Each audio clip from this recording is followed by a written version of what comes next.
सत्संगियों का जीवन आम सांसारिकों से तो निश्चित ही अलग प्रकार का होता है। संसार के लोग एक काम को करके सारा दिन बघाड़ते हैं, सारा दिन नहीं सारा वर्ष बघाड़ते हैं, दूसरों को जताते हैं हमने तुम्हारे लिए ये किया। नेताओं को देखिए, छोटा सा काम कर देंगे, फिर वहां आएंगे कि भीड़ इकट्ठी करो, हमारे गले में हार पहनाओ, हमारे लिए कोई भाषण दे, फिर हम भाषण दें, फिर वो दूरभाष से पूछेंगे कि जनता इकट्ठी हो गई कि नहीं हो गई। जब भीड़ इकट्ठी हो जाएगी तब जाएंगे, क्योंकि उनके अंदर जो अहम का विकार भर दिया है माया ने, वो विकार उनको अहम और मम के घेरे में ऐसे उलझाता है कि वो यही बटोरना चाहते कि हमने किया, हमने किया, हमने किया। अब भक्त का जीवन क्या है? वो अपने आप को भगवान के हाथों की कठपुतली मानकर तुदीय वस्तु गोविंदम तुभ्य में समर्पण, मेरे कर्म भी आपको समर्पित हैं, मेरे सब गुण दोष समर्पित हो भगवान तुम्हारे हाथों में। कितने भक्तों की कथाएं आती हैं, ऋषभ देव जी की कथा आती है, भरत जी की कथा आती है, जो बाद में जड़ भरत बने। वे सारे भगवत कर्म भगवान को अर्पण कर दिया करते थे। इनको करने वाले भी हम नहीं हैं, इनका फल भी हमें नहीं चाहिए, जाही न चाहिए कबहू कुछ तुम सन सरल सने। जिसको कुछ नहीं चाहिए, केवल आपसे प्रेम मांगता हो, बसहु निरंतरता सुर सो राउर निज गेह। रामचरितमानस में पढ़ लीजिए, अयोध्या कांड के अंत में गोस्वामी जी महाराज लिखते हैं, भगवान राघवेंद्र, जनक नंदिनी सीता, अनुज लक्ष्मण तीनों प्रयागराज के बाद चित्रकूट में ऋषि वाल्मीकि की कुटिया में गए हैं। वहां भगवान राघवेंद्र ने प्रश्न कर दिया, प्रभु मैं दशरथ पुत्र राम हूं।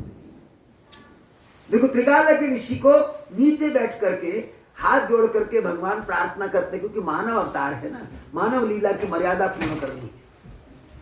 मुझे कोई ऐसा स्थान बताइए जहां पिता की आज्ञा से निर्विघ्न 14 वर्ष का वनवास काल पूर्ण करूं। तुलसीदास जी लिखते हैं, ऋषि वाल्मीकि जी मुस्कुरा दिए, कहने लगे प्रभु आपके प्रश्न के उत्तर में यदि मैं प्रश्न कर दूं तो? भगवान राम मौन मुस्कुरा करके स्वीकृति देते हैं, क्योंकि मुस्कुरा देना स्वीकृति ही होता है। तो ऋषि वाल्मीकि ने प्रश्न की जगह, प्रश्न के उत्तर की जगह प्रश्न ही कर दिया, प्रभु आपने पूछा है, मेरा धर्म है आपको बताना, पर मुझे पहले ये बताइए आप कहां नहीं हैं। हरि व्यापक सर्वत्र समान। रामचरितमानस को कोरी स्टोरी नहीं है, वो दर्शन है। वहां पैर पैर पर दार्शनिक चिंतन हुआ, मंथन हुआ, सत्संग है। मुझे यह बताइए आप कहां नहीं हैं। निर्विकार निराकार नारायण के रूप में आप तो सब स्थानों पर व्यापक, कोई स्थान ऐसा नहीं जहां आप नहीं हैं। फिर स्वयं बात पलट कर कहते हैं, प्रभु आपके साथ तो साक्षात लक्ष्मी जी बैठी हैं। श्रुति सेतु पालक राम, आपने मर्यादा का पालन किया ना, मुझे गुरु मानकर आपने नीचे बैठकर मुझसे पूछा, ये आपकी मर्यादा। श्रुति सेतु, श्रुतियों के सेतु का पालन करने वाले, माने सदग्रंथों के नियमों का पालन करने वाले, इसलिए आपने पूछा। पर मैं ये कहता हूं कि आपके साथ ये जो माया बैठी है तो साक्षात लक्ष्मी है, परमात्मा की परमेश्वरी बैठी है, ईश्वर की ईश्वरी शक्ति बैठी है। वो दो नहीं होते, ईश्वर और ईश्वर की शक्ति कहने में दो है नहीं। गिरा अर्थ जल भी किसम कहियत भिन्न न भिन्न, वंदो सीता राम पद जाहि परम प्रिय खिन्न। ये भी रामचरितमानस की अर्धाली है, चौपाई है। सिया राम में सब जग जानी, ये कहने में दो हैं लेकिन दो नहीं है। वाणी और वाणी का अर्थ कहने में दो है पर दो नहीं है। जल और जल की लहर कहने में दो है पर दो नहीं है। ऐसे सीता राम कहने में दो है पर दो नहीं। पिता और माता कुछ भी कह दो, वो दोनों है और दोनों से न्यारा भी है।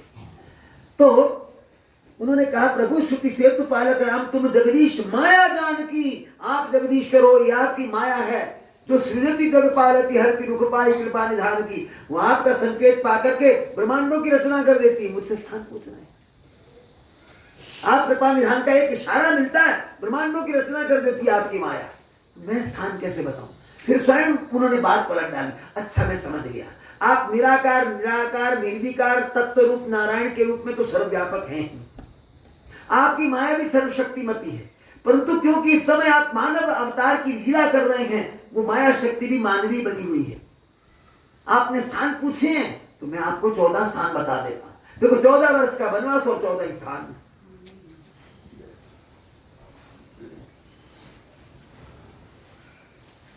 तो उन्होंने स्थान कैसे बताए, रामचरितमानस का ये प्रसंग पढ़ लीजिएगा।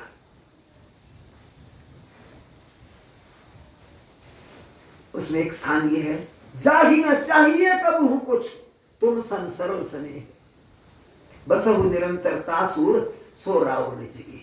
हे प्रभु, जिसको कुछ नहीं चाहिए, केवल आपका प्रेम चाहिए, उसके हृदय में आप जनक नंदिनी सीता और लक्ष्मण वैराग्य रूप, यानी ज्ञान भक्ति वैराग्य बनकर बैठ जाइए।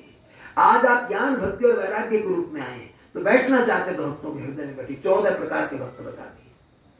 ये प्रसंग बड़ा अनूठा है, बड़े बड़े गायकों ने गाया है। जहां तक मेरा ध्यान है, स्वर्गीय लता मंगेशकर जी ने इस प्रसंग को गाया है, सुनना चाहिए। तो सत्संगियों के जीवन में भगवान से केवल प्रेम होता है। वो ये नहीं देखते कि भगवान ने हमें दिया या नहीं दिया, क्या नहीं दिया, ये घटना क्यों हुई, वो भगवान को कभी उलाहना नहीं देते। दूसरी बात, भक्तों में भगवान को देख करके बहुत सी बातें ऐसी भी होती हैं जो किसी के भिन्न व्यवहार से हमें चुन भी सकती हैं, उनको भी ऐसे पी जाते हैं जैसे अमृत की घूंट पीते हैं। माने अपने पर नियंत्रण करते हैं। हो सकता है मन में आया हो कि इसने हमें ऐसा क्यों कह दिया, परंतु फिर उनको सत्संग याद आता है। सत्संग अपने कुविचार पर हावी हो जाए, ये प्रार्थना हमें सदगुरु से सदैव करते रहना चाहिए। इस संदर्भ में एक छोटी सी कथा की चर्चा कर लेते हैं। कांचीपुरम नगरी आजकल बड़ी प्रसिद्ध है। कांचीपुरम के शंकराचार्य जी, शंकराचार्य का मठ प्रसिद्ध है। कांचीपुरी भी कहते थे, कांचीपुरम भी कहा जाता है। कांचीपुरम में एक दरिद्र ब्राह्मण रहते थे, कंगाल ब्राह्मण। घर में कुछ नहीं, मात्र झोपड़ी थी। और भगवत भक्ति ऐसी कि न जाने किस कारण से जन्म मिला हो, पूर्व जन्म की कमाई से भगवत भजन के अलावा कुछ जानते ही नहीं थे।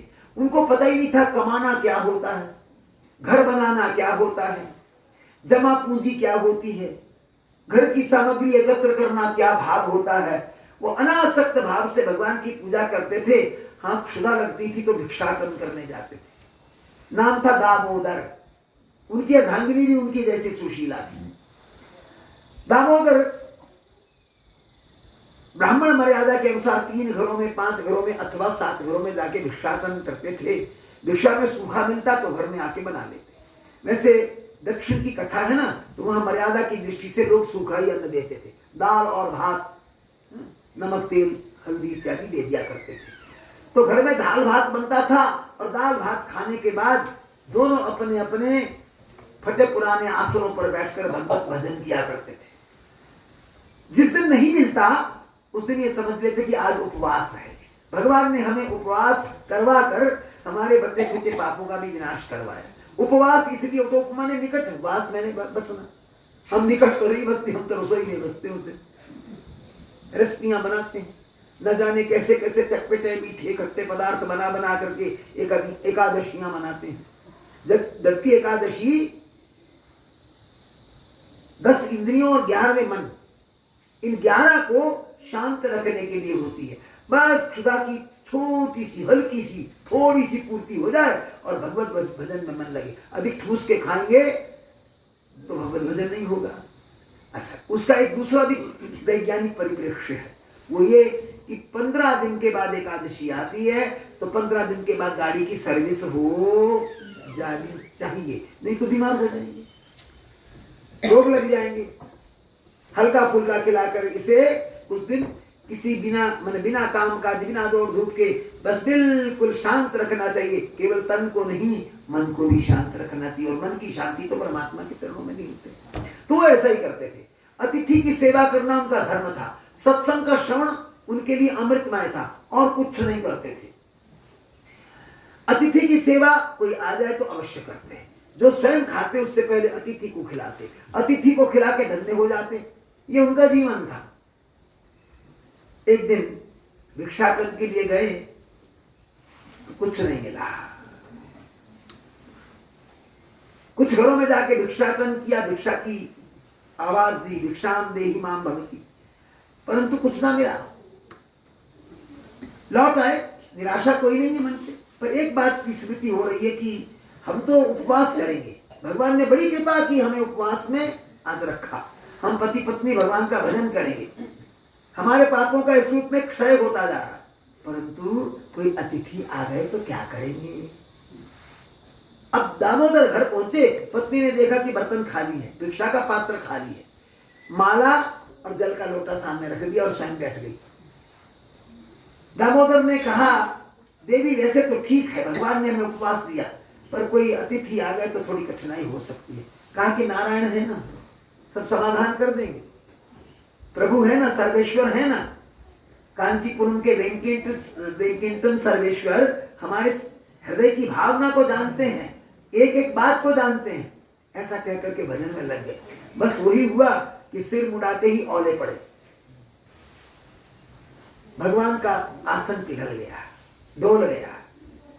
द्रवित होकर के भगवान ने क्या किया, एक दरिद्र ब्राह्मण सन्यासी का रूप धारण किया, और रूप भी ऐसा कि टांगों में जान नहीं, बाजुओं में केवल हड्डियां दिखाई देती हूं, हड्डियों का ढांचा मात्र हूं, बोला भी कठिनाई से जा रहा है।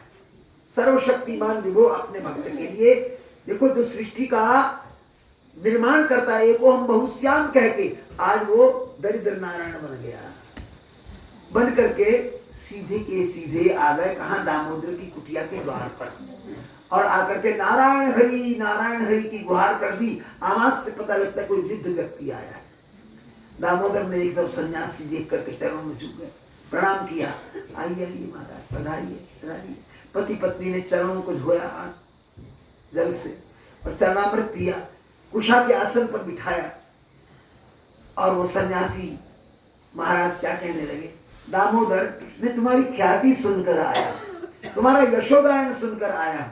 वैसे तो मुझे नगर के बड़े बड़े सेठ खिलाने पिलाने के लिए उत्सुक रहते हैं, मगर मुझे उन नगरों के सेठों का अनभाता नहीं है। उनके अंदर दंभ है, उनके अंदर अहंकार है, उनके अंदर निकृष्ट भावनाएं हैं, उनके अंदर भोग विलास की इच्छाएं हैं, कामनाएं हैं। उन वासना के अंदर वालों के मैं यहां जाना नहीं चाहता। मैं तो किसी ऐसे भक्त का अन्न ग्रहण करता हूं जिसमें भगवान नाम की निष्ठा के अतिरिक्त तो कुछ ना हो। मैंने तुम्हारे बारे में सुना है कि तुम अनन्य निष्ठा वाले भक्त हो। आज मेरे मन में आया कि तुम्हारे ही घर का भोजन क्यों ना किया जाए। चरण धो दिए थे, संत भगवान ने कहा कि तुम्हारे घर का भोजन करना है। अब भीतर जाके पत्नी से कहने लगे, अब क्या होगा, आज तो अन्न का दाना नहीं मिला। देखो पत्नी की उदारता, पति चिंतित है परंतु पति उदार है, पत्नी उदार है और पति चिंतित है।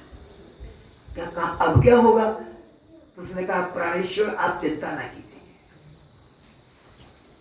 मैं एक उपाय करती हूं, आप पास वाले नाई की दुकान से कैंची मांग करके ले आइए। दामोदर ने पूछा, क्या करोगी कैंची का? कहा कि मैं बीच वाले बाल काट दूंगी, उसकी बेड़ी बनाऊंगी। एक बार मैंने बनाई थी, दुकानदार को पसंद आई थी, आज वो बेड़ी बेचेंगे, जो मिलेगा उससे दाल भात का प्रबंध हो जाएगा, बस आप कैंची मांग के ले आइए।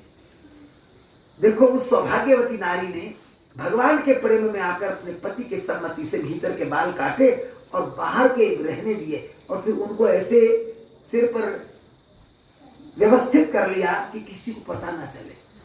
उधर अनंत नारायण सब जानते हैं। दाल भात का प्रबंध हुआ, घर में कोई ऐसे बर्तन तो थे नहीं, हंडिया मात्र थी, उसी में दाल बनी, उसी में भात बना, कटोरे में निकालने के बाद भात बना, और भात को फिर क्या हुआ, जरा सी नून और मिर्च छोड़ करके संत भगवान के सामने परोसने को ले आए। संत भगवान बड़े स्वाद से खाने लगे, पंचकौर कर जे मन लागे। पंचकौर करने के बाद संत ने खाया, और खाते खाते आनंद में इतने विभोर हो गए कि सारी की सारी हंडिया भात की और दाल की चट्टगर गए, बर्तन खाई। परंतु दामोदर की पत्नी बड़े प्रसन्न है कि आज हमारा भोग लग गया, आज जीवन सार्थक होने जा रहा है। संत भगवान के माध्यम से भगवान आज हमारे पर कृपा कर रहे हैं। उधर संत ने भोजन किया तो उनको नींद आ गई। नींद भगवान को क्या आएगी, भगवान तो बहाना करते। आज मुझे पूछ रहा था कि आप भगवान को सुलाते नहीं है। निर्जला का अच्छी आप सुलाते नहीं? अरे मैंने कहा वो तो सबको सुला दे, सबको जगा दे। ये तो देवियों के छंगन मंगन होते हैं, हम लोग तो उनकी हाथों की कठपुतलियां हैं। वो चाहे तो सुनाएं और चाहे तो जगाएं, चाहे तो चलाएं और चाहे बिठाएं। हाँ, वैसे भाव में सब ठीक है, करना चाहिए, कोई मैं ये नहीं कह रहा कि नहीं करना चाहिए, परंतु भक्तों की अपनी अपनी अवस्थाएं होती हैं, उसके अनुरूप करना चाहिए। चलिए, तो संत भगवान ने क्योंकि हंडिया भर के चावल की खाली, ऊपर से खाली दाल, दक्षिण में चावल खाते भी तो खूब है ना, तो भगवान ने वैसा ही अभिनय किया। अभिनय करने के बाद वहीं भगवान को नींद आ गई। अब नींद आ गई तो सांझ हो गई। अपराह्न के बाद जगे तो कहने लगे दामोदर थोड़ा जल लाओ, हाथ का प्रक्षालन कर लें। आंख धोई, फिर लघुशंका गए, फिर थोड़ा संध्या वंदन करने में बैठ गए। फिर कहने लगे अब तो दामोदर बहुत देर हो गई, मैं बूढ़ा जो ठहरा, टांगों में जान नहीं है, देखो ना कैसा शरीर अब क्षीण हो गया है। अब रात का विश्राम तुम्हारे यहाँ होगा तो कल सुबह चला जाऊंगा। ज्यादा खटपट की आवश्यकता नहीं है रात को। हाँ, ज्यादा प्रबंध में मत पड़ना, बस ऐसा ही एक हंडिया भर भात और एक हंडिया भर चावल हो जाए तो इसी में तृप्ति। ऐसा ही बड़ा स्वाद था। ऐसा कहकर के भगवान ने कहा अरे भाई और ज्यादा की हमें आवश्यकता नहीं, तो तुम बस दाल भात का प्रबंध कर दे। अब देखो दामोदर फिर गए पत्नी के पास, कहा कि अब तो संत भगवान यही ठहरेंगे, रात्रि का भोजन भी खाएंगे, हंडिया भर दाल का संकेत उन्होंने दे दिया है। बोले कोई बात नहीं, आप कैंची लाइए ना मांग कर, अब क्या करोगी? बोले बचे हैं ना बाल, ये काट दूंगी। दामोदर की आंखों में आंसू आ गए। मेरी सौभाग्यवती सन्नारी आज वैधव्य का लक्षण अपना रही है। उस जमाने में बाल काटना बड़ा दुर्भाग्यपूर्ण माना जाता था, अब तो सब चलता है। अब तो जमाना ही बदल गया, दुनिया ही बदल गई। तो उस सौभाग्यवती ने कैंची से बाल काटे और बेणी गूंथ करके अपने पति को दी। पति ने दुकानदार को बेणी दे दी, जो पैसे मिले उनसे भात और दाल का प्रबंध हो गया। हंडिया भर दाल बनी, हंडिया भर भात बना। भगवान का भजन गाते गाते दामोदर की पत्नी ने बनाया। उधर संत भगवान संध्या से निवृत्त हुए तो उनको परोसा। आहा, बड़े आनंद से बनाया है। तुम्हारी पत्नी के हाथ में तो मानो जादू है। वैसे मैं बहुत अधिक नहीं खाता हूँ, परंतु तुम्हारे घर का भोजन तो मुझे अमृत लग रहा है, इसमें भजन सुना हुआ है। मेरे सेठों का भोजन अच्छा नहीं लगता। ऐसा कहते कहते भगवान ने सारा भोजन चट कर लिया, प्रसाद मात्र को भी नहीं बचा। बर्तन धो करके रख दिए। अब देखिए क्या हुआ, दोनों आकर के बैठ गए। पत्नी पंखा करने लग गई और दामोदर चरण दबाने लग गए। चरण दबा दबा करके भगवान के लिए भजन गाने लग गए। उधर भगवान ने सोचा इतना बड़ा त्याग, आज इनको मैंने भूखे रखा। पहले तो इनको भिक्षा नहीं दी मैंने, और उसके बाद इसकी पत्नी को मैंने सुलक्षण हीना बना के आज इसका सर्वस्व ले लिया।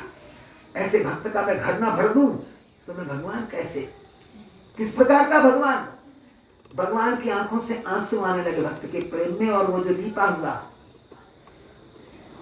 प्रकोष्ठ का फर्श था वो सीजने लगा, भीगने लगा। उधर भगवान ने सोचा इन पर कृपा कैसे करूं। अपनी योग माया को बुलाया। या देवी सर्वभूतेषु निद्रा रूपेण संस्थिता नमस्तस्यै नमस्तस्यै नमस्तस्यै नमो नमः। भगवान की माया का एक रूप निद्रा भी तो है ना। निद्रा के रूप में आई और छा गई। दामोदर और दामोदर की पत्नी दोनों वहीं लुढ़क गए, जहां संत सोए थे वहीं वो सो गए। अब भगवान उठ करके बैठ गए। देखो, अनंत कोटि ब्रह्मांडों की रचना अपने संकल्प से करने वाला, एको हम बहुश्याम कहने वाला भगवान क्या कह रहा है कि मेरे भक्त के दुर्भाग्य में परिवर्तन हो जाए, सौभाग्य ही सौभाग्य हो जाए, इसके घर की रीतियों का परिसंस्कार हो जाए, इसके घर के अंदर धन धान्य उपस्थित हो जाए, घर के अंदर बहुत सुंदर सुंदर पात्र हो, सब अन्न धन से भरे हुए हों। भगवान ने संकल्प किया और जो कुटिया थी वो तो राजमहल में बदल गई। बड़े बड़े सुंदर सुंदर आसन पलंग बिछ गए, बड़े बड़े आकार के दर्पण सज गए, और द्वार पर तोरण बंधन बार हैं, विभिन्न प्रकार की धातुओं के द्वारा सजाए गए हैं, और हर प्रकार के कक्ष भिन्न भिन्न हैं। उधर भगवान ने यह संकल्प करके सब कुछ बदल दिया। तो अपने भक्त दंपति को आशीर्वाद देकर वहां से अंतर्धान हो गए। नारायण जो काम करने आए थे वो कर दिया। अब इधर सवेरा हुआ, भगवान ने अपनी माया खींच दी। माया खींची तो वो दोनों जग गए। दोनों जगह तो एक दूसरे को देख रहे हैं। तुम, अब दामोदर की पत्नी कहती, आप तो ऐसे नहीं सोए थे, या आपके गले में सुंदर सुंदर अलंकार कैसे आए? कहते देवी मैं तुमसे पूछ रहा हूं कि तुम्हारे गले में अलंकार, तुम्हारे कानों में अलंकार, ये तुम्हारा श्रृंगार किसने किया? अब दोनों एक दूसरे को देख के हैरान हो रहे कि हमारा घर किसने बदल डाला, हम तो कुटिया में सोए थे, ये भवन कैसे बन गया? फिर देखा कि दर्पण टंगा है, दोनों दर्पण के पास आ गए। एक दूसरे को देखने के बाद परीक्षण करने लगे ना कि हम सचमुच ऐसे हैं। उसके बाद दामोदर की पत्नी ने कहा, हे प्राणनाथ मैं प्रार्थना करती हूँ, मेरे तो बाल भी आ गए। ये कोई साधारण संत नहीं थे, उनका पता लगाइए वो कहाँ हैं। दामोदर रोने लगे। देवी भगवान का भी क्या पता लगाया जाता है? वस्तुतः वो साधारण और सामान्य, कोई साधारण और सामान्य नहीं थे, वो तो साक्षात नारायण थे। देखिए ना क्या से क्या कर गए। पत्नी कह रही ढूंढ करके लाइए, पति कह रहा है हरि व्यापक सर्वत्र समाना, हमने भगवान का स्मरण किया था, भगवान हमारे लिए प्रकट हुए। पुनः स्मरण करें, बार बार सत्य के साथ जुड़े, कुसंग की भावना त्याग दें। पत्नी ने कहा इस माया का क्या करेंगे, ये हमारे किस काम की? भगवान ने ये सब हमें दे दिया, हम कहीं माया में उलझ तो नहीं जाएंगे। दामोदर ने कहा ना ना ना, इसे भगवान के काम में लगाएंगे, दरिद्र नारायण की सेवा करेंगे, भूखों को खिलाएंगे, संतों को खिलाएंगे, और कभी अभिमान नहीं करेंगे कि ये हमारा है, ये सब नारायण का है, सब नारायण का है, सब नारायण का है। लेकिन प्राप्त कहां से हुआ? ये भाव प्राप्त करना है तो भाई सत्संग से जुड़ना पड़ेगा। कई बार मैं कहता हूँ बच्चे हमारे सत्संग में नहीं आते, इसमें कोई नियम की बात या कठोरता की बात या असूलों पर अड़ने वाली बात नहीं है। बात यह है कि ये जो पनीरी है ना, इसके अंदर संस्कार का बीजारोपण अभी होना है, यही समय है। अब हो जाएगा तो फिर उसके बाद तो फिर अमृतमय पुष्पों की रचना होती ही रहेगी ना। तो बच्चों को किसी भी बहाने से सत्संग से हम दूर ना करें। और हम लोग भी कई बार ऐसा होता है सत्संग में आए फिर इधर उधर की सोचते रहे, उसमें कि घंटी बज गई तो बाहर निकल गए, तो बस फिर हमारी घंटी जो हमें इतना दूर ले जाती सत्संग से। तो आओ अपने आप को एक बात करें, अपने आप को प्रेरित करें, अपने आप को सत्संग की ओर लग जाने के लिए, दृढ़ता से लग जाने के लिए संप्रेरित करें। आओ मिलकर ये भजन कहते हैं।